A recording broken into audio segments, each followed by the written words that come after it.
Natalie never thought she would have to defend her children to her own parents. She had adopted two kids after years of trying, waiting, hoping, and finally accepting that family doesn't always arrive the way you plan it.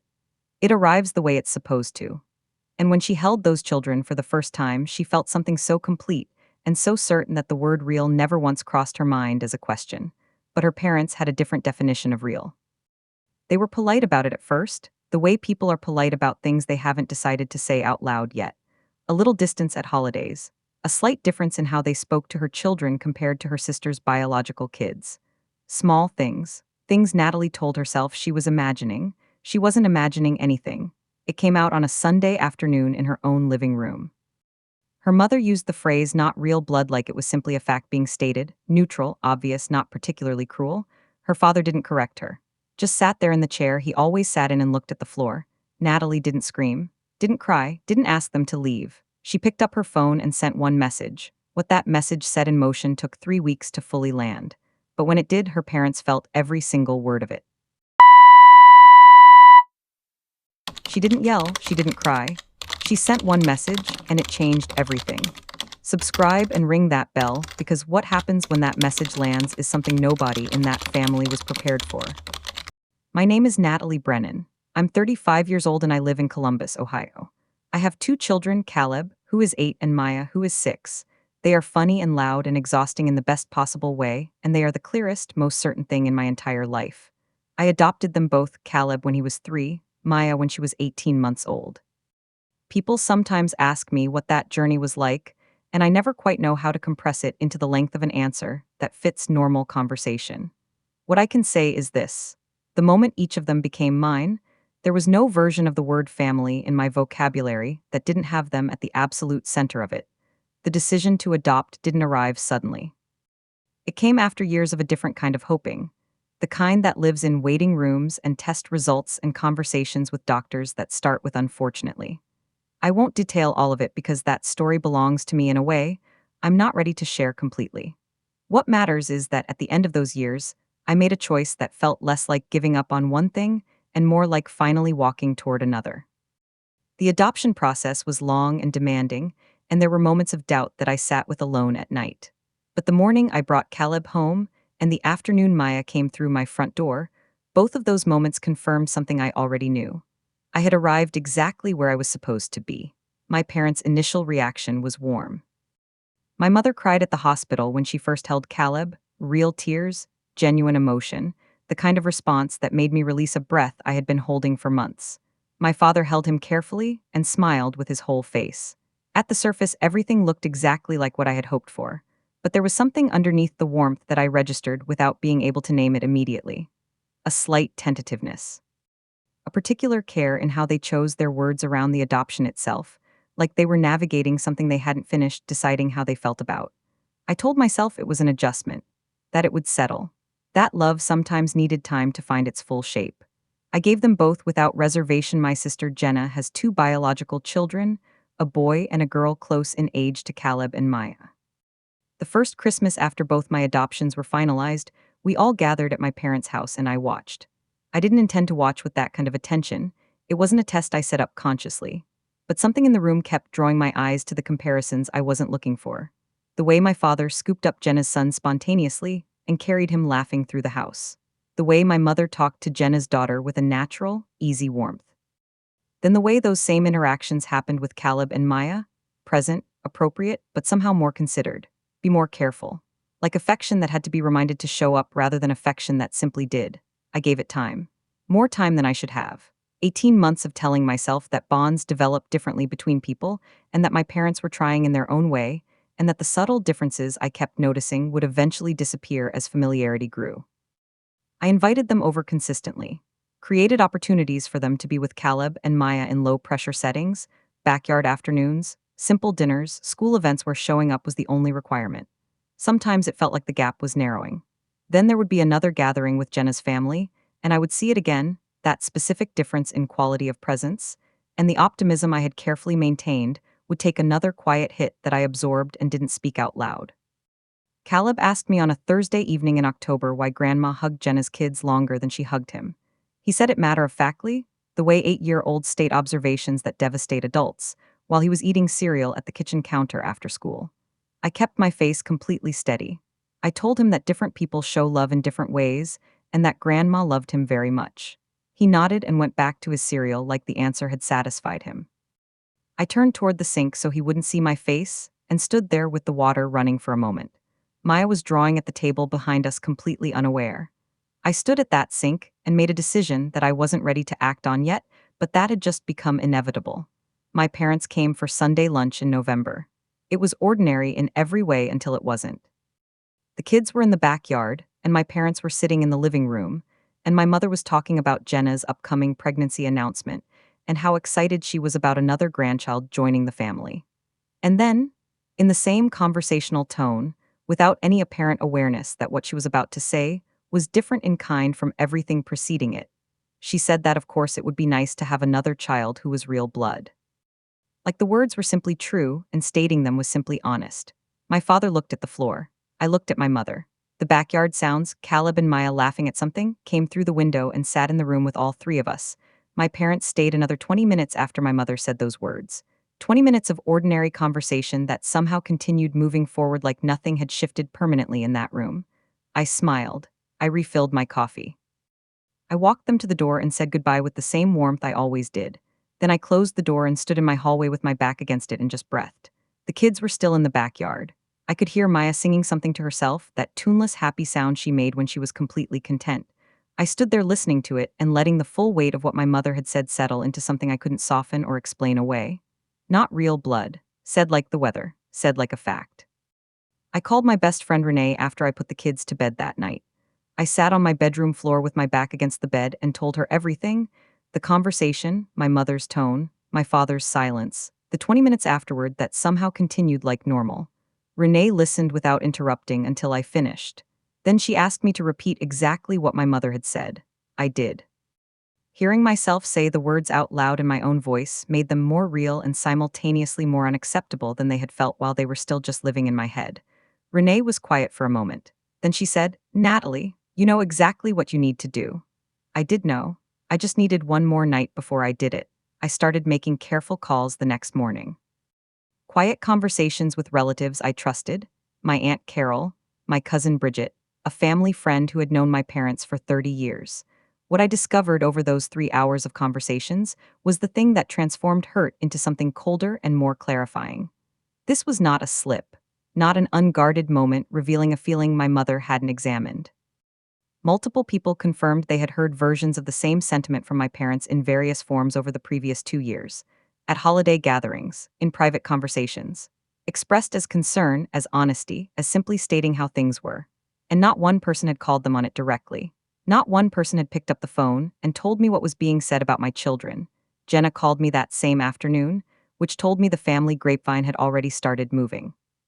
She opened with the careful tone of someone who wants to position themselves as helpful while managing their own exposure.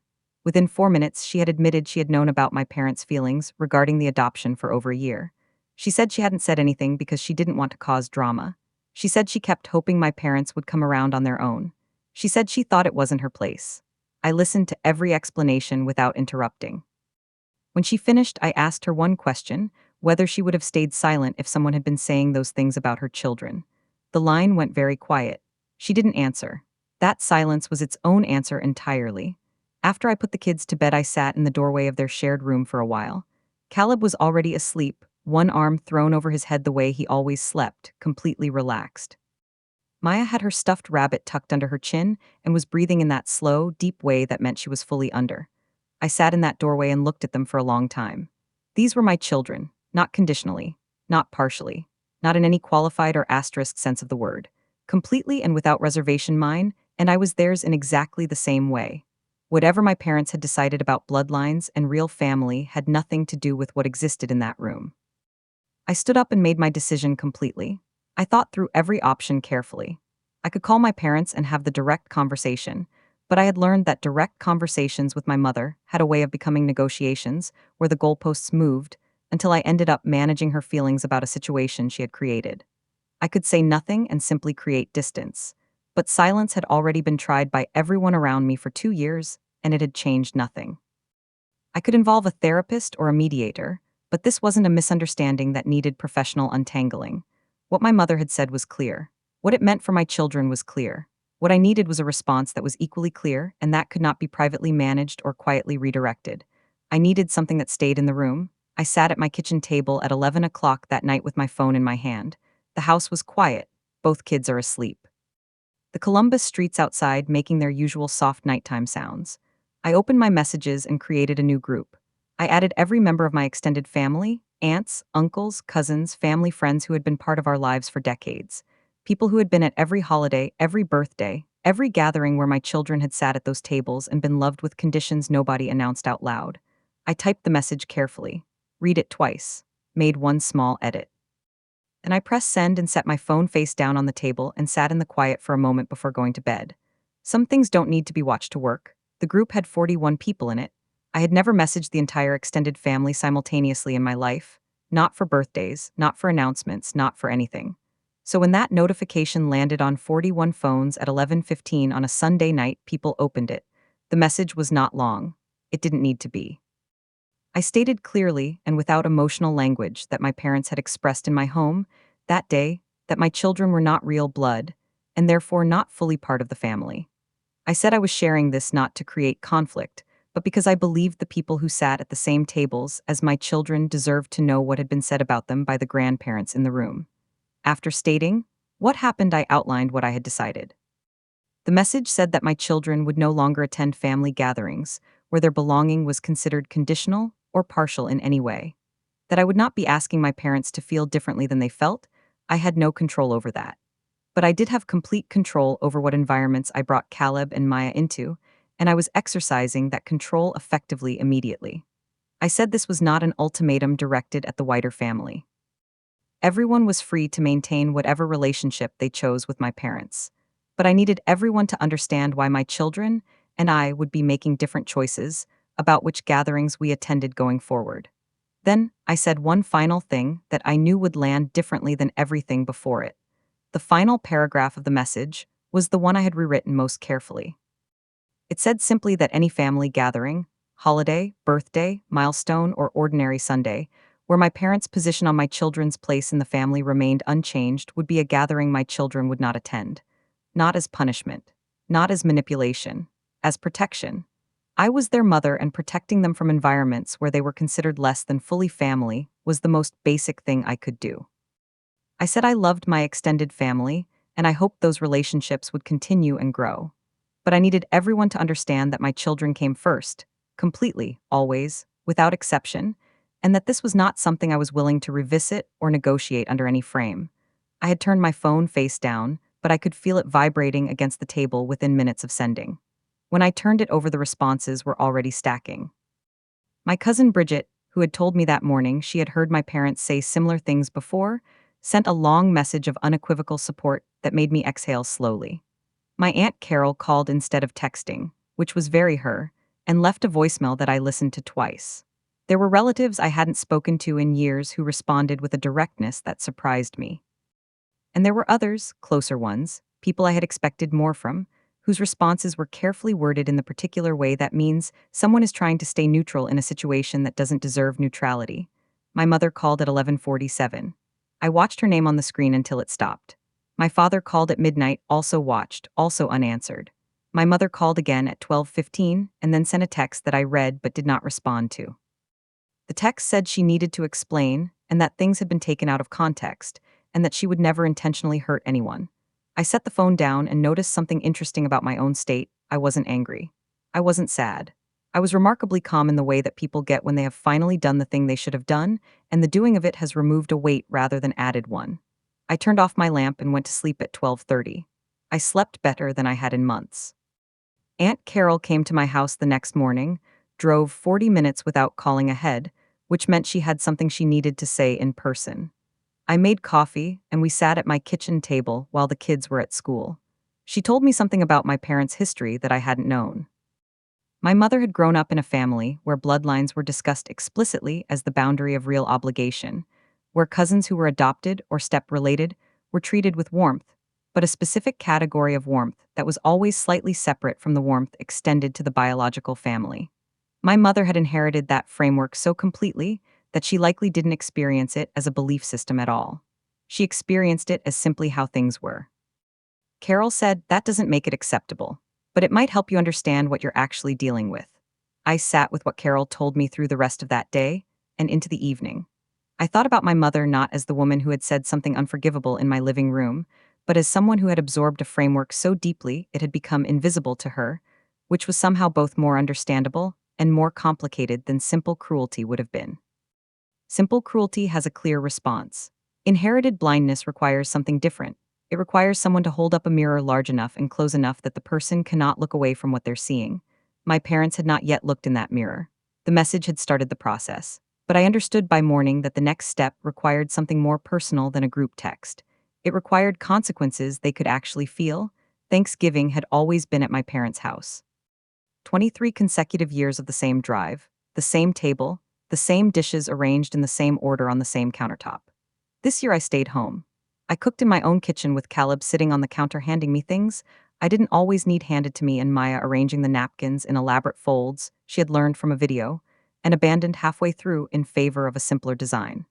I invited Aunt Carol and Cousin Bridget and two friends who had nowhere to be that day. We ate at my dining table with mismatched chairs and a centerpiece Caleb made from things he found in the backyard. It was the best Thanksgiving I had ever had, completely and without qualification. They arrived at 10:30 in the morning. I was in the kitchen when I heard the knock, and I knew immediately the specific pattern of it: two knocks, then one, the way my father had always knocked on doors his whole life. I dried my hands on a dish towel and walked to the front door and opened it. They were standing on my porch together, my mother holding something wrapped in tissue paper, my father with his hands in his jacket pockets, looking at a point slightly left of my face. The Columbus morning was gray and cold behind them. I stood in the doorway and looked at them both and did not step aside. Not from cruelty. From clarity. I needed to hear what they had come to say before I decided what came next. My father spoke before my mother had the chance to organize whatever she had prepared. He said, and I want to be precise about this because the words mattered, that the family message I had sent was unnecessary and had caused significant distress to my mother, and that these things were better handled privately within the family rather than broadcast to people who didn't need to be involved. He said it with the measured authority of a man who believed he was being reasonable. I looked at him for a long moment. Then I asked him quietly if he was concerned about what was being shared with family members who didn't need to be involved. Perhaps we could discuss what his wife had said to me in my living room the previous Sunday. He looked at the porch floor. My mother lifted the tissue-wrapped package slightly and said she had brought something for the kids. Her voice was softer than my father's, reaching, careful, the tone of someone trying to find the entry point back into a room they'd been locked out of. I looked at the package and then at her and said something I had thought through carefully the night before.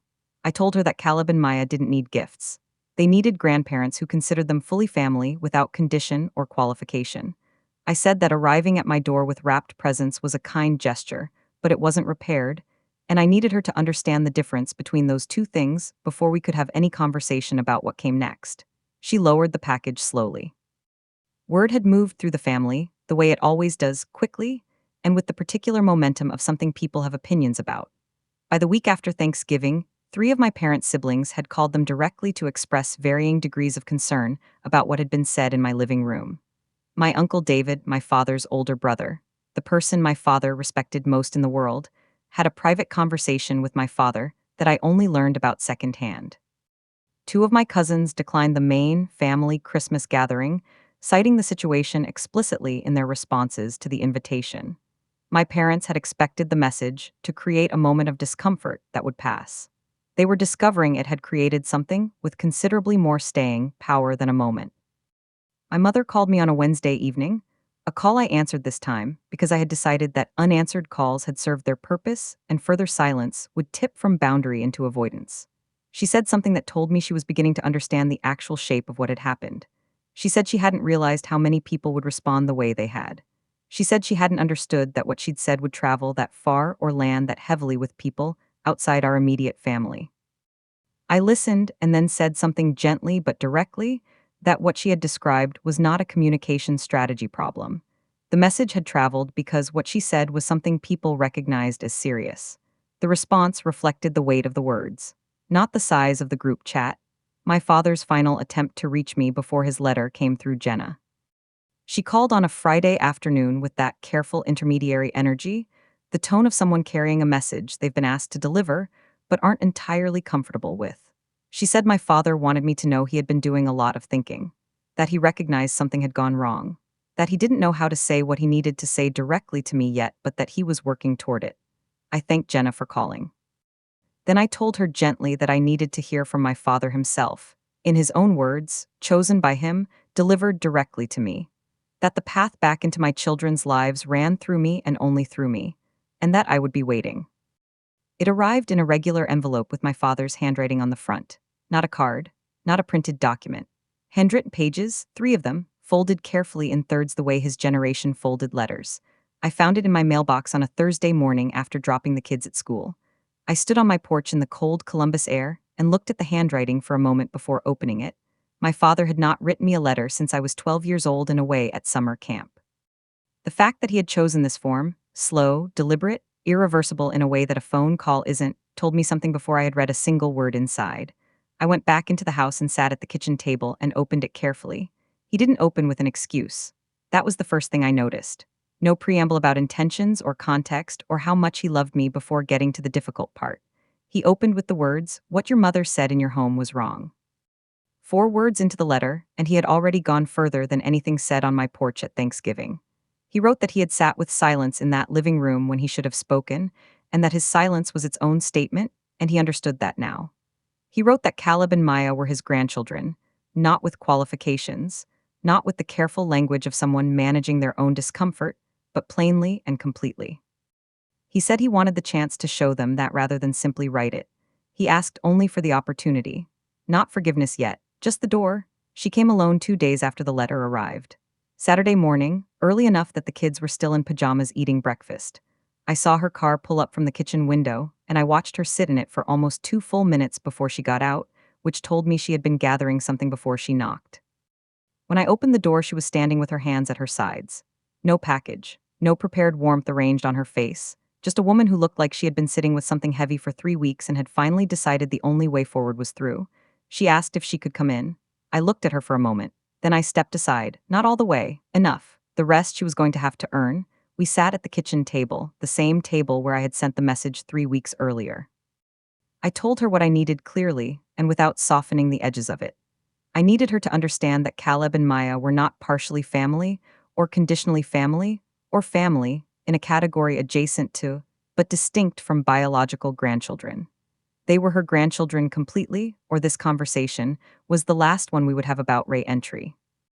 I needed her to commit to showing up for them the way she showed up for Jenna's children, not identically, because relationships develop differently, but with the same quality of love and the same absence of reservation. She listened to every word.